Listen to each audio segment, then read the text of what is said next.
ఛత్తీస్గఢ్ బీజాపూర్ జిల్లా national park అడవుల్లో ఎదురుకాల్పుల్లో 5 మావోయిస్టులు మృతి చెందారు. మరింత సమాచారం మా ప్రతినిధి లింగయ్యని అడిగి తెలుసుకున్నాం. లింగయ్య, ఎదురుకాల్పుల్లో చనిపోయిన మావోయిస్టుల వివరాలు ఏంటి? చేసుకుందని చెప్పవచ్చు. నేషనల్ పార్క్ దట్టమైన అటవీ ప్రాంతంలో గత 3 రోజుల నుంచి కూడా వరుసగా ఎదురుకాల్పులు చేసుకుంటున్నాయి. భారీగా మోహరించిన భద్రతా బలగాలు కూంబింగ్ల పేరుతో విస్తృతంగా మావోయిస్టులపై ముప్పేట దాడి చేస్తున్నాయి. ఈ నేపథ్యంలోనే వరుసగా 3 రోజులుగా ఎదురుకాల్పులు జరుగుతున్నాయి.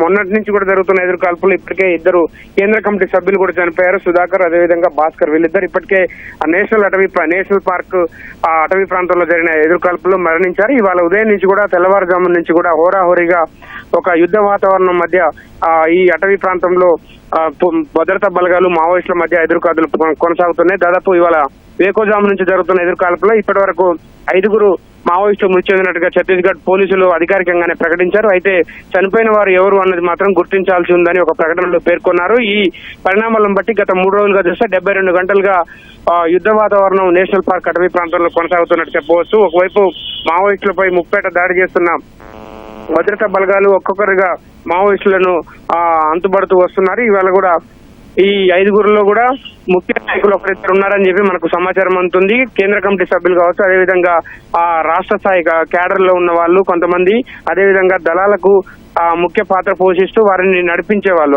అటవీ ప్రాంతాల్లో ప్రధానంగా దట్టమైన అటవీ ప్రాంతాల్లో దండకారణ్యంలో పూర్తిగా అనుమానం తెలిసిన నాయకులు కూడా ఒకరిద్దరు చనిపోయినట్టుగా మనకు స్పష్టంగా సమాచారం అందుతుంది. ఛత్తీస్గఢ్ పోలీసులు మాత్రం ఇప్పటి వరకు 5 మృతదేహాలను గుర్తించామని చెప్తున్నారు, కానీ వాళ్ళ పేర్లు మాత్రం ఇంకా వెల్లడించాల్సి ఉంది.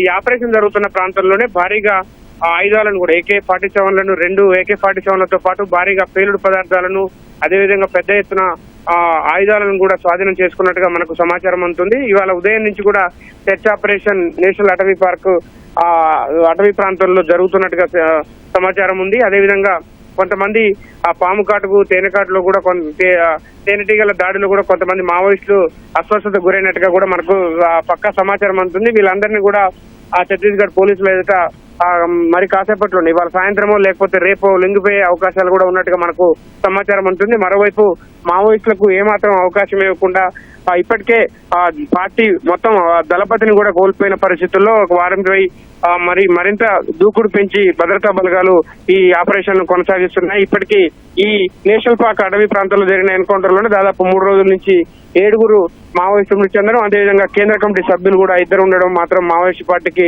కోలుకోలేని దెబ్బగా చెప్పవచ్చు. ఇప్పుడు ప్రస్తుతం ఇవాళ జరిగిన ఎదురుకాల్పుల్లో మరణించిన 5 మావోయిస్టులకు సంబంధించి మాత్రం పూర్తి వివరాలు ఇంకా వెల్లడించాల్సి ఉంది. ధన్యవాదాలు లింగయ్య.